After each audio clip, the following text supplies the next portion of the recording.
সংবিধান কিছু আইনটা ভণ্ডামি আছে। আজকের তারিখে নারী নির্যাতন কেস, এবং নারী নির্যাতন কেসটা দেখবেন এখন ঘরে ঘরে, আর ঘরের হয়তো তো মাতা পিতা থেকে তার সমস্ত রিশতেদারিকে নিয়ে একটি কেস কোর্টের মাঝে ফাইল হলো।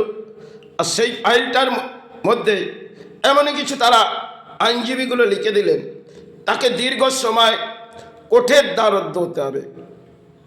কারণ এই সংবিধান আইনটা যেটা হয়তো নারীদের জন্য বেরিয়েছে, আর এই নারীরা এত উত্তাল হয়ে কেন একটা ডিভোর্স কেসের খরপোশের দাবির জন্যে এরা বহু মানুষকে জড়িয়ে একটা আইন সৃষ্টি করে নেয়। আর সেই আইনটার মধ্যে ভণ্ডামি আইন, কেন সেটার কখনোই প্রকাশ হয় না।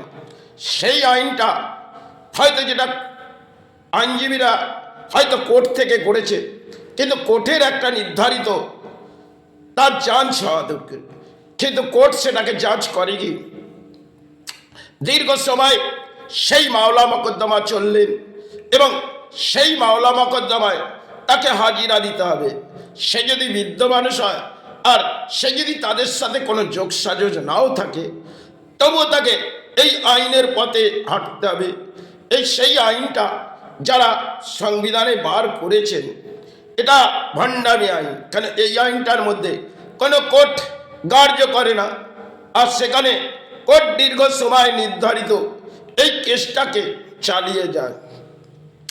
কারণ কোর্টের একটা জাজ হওয়া দরকার, কোর্ট সেটাকে কেন সিদ্ধান্ত নেয় না? এটা আমার জীবনে ঘটেছে। কেন আত্মীয় প্রতিবেশী যেই হোক না কেন, তারা যদি কোর্টের দরজায় গিয়ে সংবিধান আইনে কারণ নামে একটি ডিভোর্স কেস, তাদের স্বামী স্ত্রীর ব্যাপার, সেখানে তারা যদি কোনো মানুষকে, ধর্মীয় মানুষকে টেনে সংবিধান আইনে জড়িয়ে দেয়, তাহলে তাকে দীর্ঘ সময় ওই আইনের পথটা হাঁটতে হবে। তাহলে তারা বিবাহযোগ করেছে, তাদের সাথে আমার কোনো সম্পর্ক নেই। তাহলে যখন সম্পর্ক নেই, তারা কী করে এই কেসটা কোর্ট নির্ধারিত করে? এটা কোর্টের নির্ধারিত প্রয়োজন। যেই কোর্টটা, যে কোর্টটার মধ্যে ফেসলা হচ্ছে, তারা যে ধারাগুলো দেয়, সেই ধারাগুলো বহু সময় লেগে যায়। আর উকিল একটি খেলা করো, যে খেলাটা পানা পুকুরে ও একটি ঢিলি ফেললো, একটি ঢিলি ফেললো, এই ঢিলি ফেলতে ফেলতে দীর্ঘ সময় তাদের কেটে যায়, আর কোর্টে তার জাজ হয় না। এই আইনটা মনে হয় ভারতবর্ষের দুর্ভাগ্য আইন।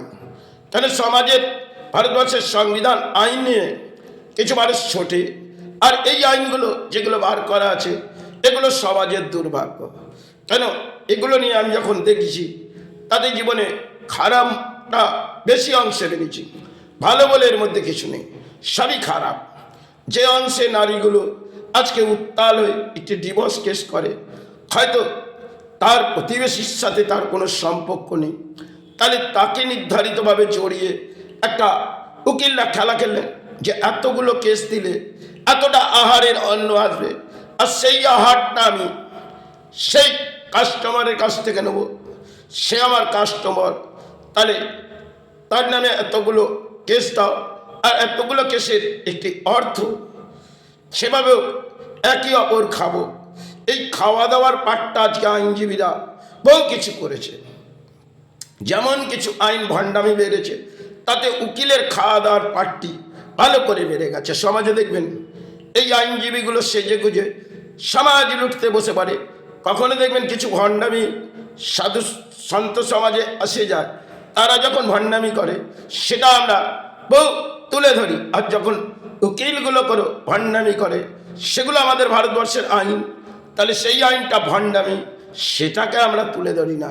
সমাজে যদি কোনো একটা ধর্মের মাঝে কেউ অধর্ম করেছে, সেটা হয়তো দোষী সাব্যস্ত সে করেছে, কিন্তু যে আইনগুলো নিয়ে আমাদের সমাজে লড়াই হয়, তার মধ্যে কতটা ভণ্ডামি, সেটা সমাজ হয়তো মেনে নিতে পারে, কিন্তু এটা মেনে নেওয়া যায় না।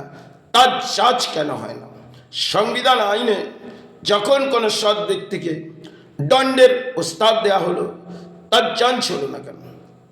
তাহলে জাজটা কোর্টের যে জজ আছে তাকে নির্ধারিত, সেটা যতগুলো ধারা দিয়ে একটি মামলা করে প্রত্যেককে একটি কেস দিলেন, সেই কেসটা কখনোই দেখবেন এই কেসটা রিলিভ হওয়া খুবই কঠিন। তাই যে জজ আছে তিনি তো এটাকে নির্ধারিত তার রিলিভ করতে পারে, কেন হয় না? কি আইন? সেই আইনটা নিয়ে নারীরা খেলা করে, সেটা তো পুতুল খেলা নয়, সাধারণ মানুষকে কোর্টের দরজায় নিয়ে গিয়ে, কারণ একটা সময় আমাদের খেলা হতো, আজকে কিছু কিছু মানুষ দেখবেন কোর্টের দরজায় খেলা করতে, আর কোর্টটা তার হয়তো পছন্দ না হলে সে তো আইনের পথে তাকে টেনে নিয়ে যাবে।